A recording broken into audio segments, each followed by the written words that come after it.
Do you still think it's a good idea to build a PBN of expired Web 2s with quality content for link building purposes, or better to build a traditional PBN? They can both be useful. They can both be useful. If you're going to build them on Web 2s, it makes sense to do so as long as you theme them. They're all topically relevant, so they're topic clustered type of builds. You put good content on them and then you power those up. They can be very valuable. So how do you power up the Web 2 networks? Well, with topically relevant links. So you still need good topically relevant links to power up the Web 2 network to make it particularly effective. Does that make sense? So in other words, you're still going to need kind of more traditional, like, again, PBN links, if they're topically relevant PBN links, to power up your Web 2 PBN or your Web 2 blog network that you set up.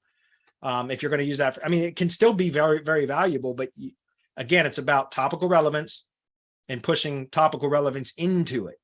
And then you can push topical relevance from there to your target assets. But, just having Web 2 sites that aren't, again, topical relevance is what matters. So if you're going to build those out and you build them out with content that's all kind of related around the same topic, that's going to help. But also powering those up is really the best way to do it, in my opinion. So you're still going to need topically relevant links. That just adds more diversity to your link profile. And I think that's important. I think that's valuable. There's still something to be said for that. Not only that, but, we talk about this with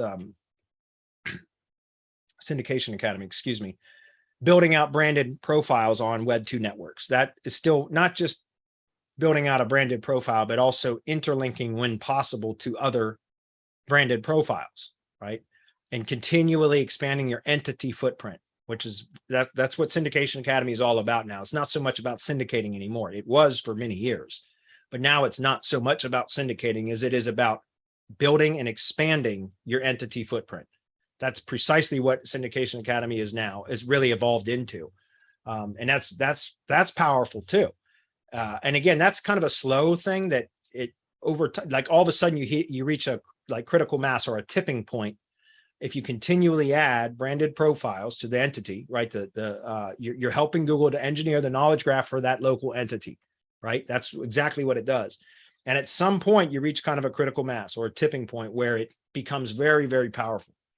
You've built the established authority for that local entity. And much of that has to do with validating it by having a branded presence or a branded profile on all these different platforms, and an interlinking, which is making the associations that those are all part of the same brand, right? And so that's not even a network. That's not even a blog network. That's just an entity.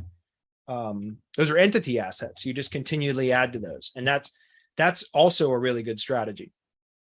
That's, typically what we do for my clients and things like that. We just every month we just build anywhere between 5 to 15 branded Web 2.0 profiles. And over time, like for whatever reason, I've seen in the tree service industry, I've seen it around month 5 is when it generally starts to kick in and really have a significant effect.